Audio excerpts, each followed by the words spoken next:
फिर एक नए टॉपिक के साथ जिसका नाम है माध्य, जो एग्जाम में 5 टाइप के क्वेश्चन पूछे जाते हैं। 5 टाइप में कोई भी 1-2 प्रश्न आता है, लेकिन हम आपको 5 टाइप के क्वेश्चन बताएंगे और बहुत शॉर्ट ट्रिक के साथ, जिससे कि आप जो मिनटों में बनने वाले प्रश्न हैं उसको आप सेकंडों में हल कर सकते हैं।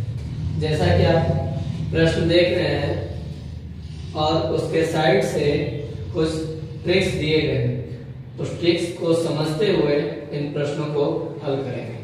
जैसा कि पहला प्रश्न है कि प्रथम 10 विषम संख्याओं का माध्य क्या होगा। जब भी विषम संख्या की बात आए तो याद रखना है कि जितना नंबर का माध्य पूछेगा उतना ही उसका आंसर हो जाएगा। यानी कि n का अर्थ होता है कि जितनी संख्या का माध्य पूछ रहा है वही हमारा n है, यानी कि वही हमारा आंसर हो जाएगा। दूसरा प्रश्न को देखिए। दूसरा प्रश्न है प्रथम 5 सम संख्याओं का माध्य क्या होगा। जब भी सम संख्या का माध्य पूछे तो याद रखना है कि जितनी संख्या पूछ रहा है माध्य, उसमें बस 1 जोड़ देना है,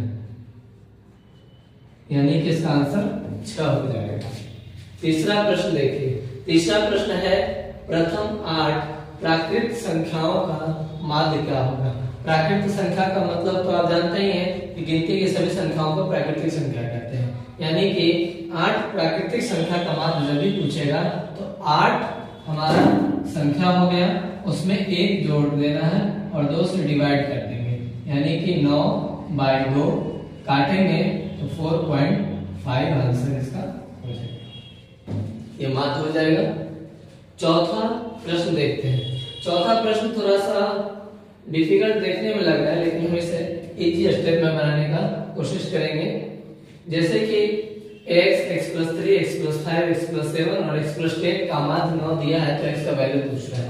सबसे आसान तरीका है कि जितना माध्य दिया है उसे हम पहले लिख लेंगे और उसके बाद जितना संख्या गिन लेंगे, कितनी संख्या है 1 2 3 4, जितनी संख्याएं होंगी जितना माध्य दिया है उतनी संख्या से गुना कर देंगे। उसके बाद बराबर x कितना है 1 2 3 4, 4x हो गया और इस नंबर को हम क्या करेंगे ऐड कर देंगे, तो 5 3 8 8 7 हो जाएगा, 15 और +10 यानी 25 हो जाएगा।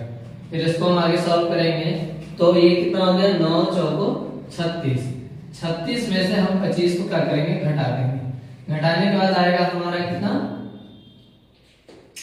11 आएगा, यानी कि 4x = 11, तो x का वैल्यू आ जाएगा 11/4। ये हमारा इसका आंसर है। इसको पॉइंट में भी लिख सकते हैं। 4 2 जा 8 पॉइंट, इससे हो गया कितना 3 4 7 28, उसके बाद 4 5 20, यानी कि 2.75 इसका आंसर आएगा।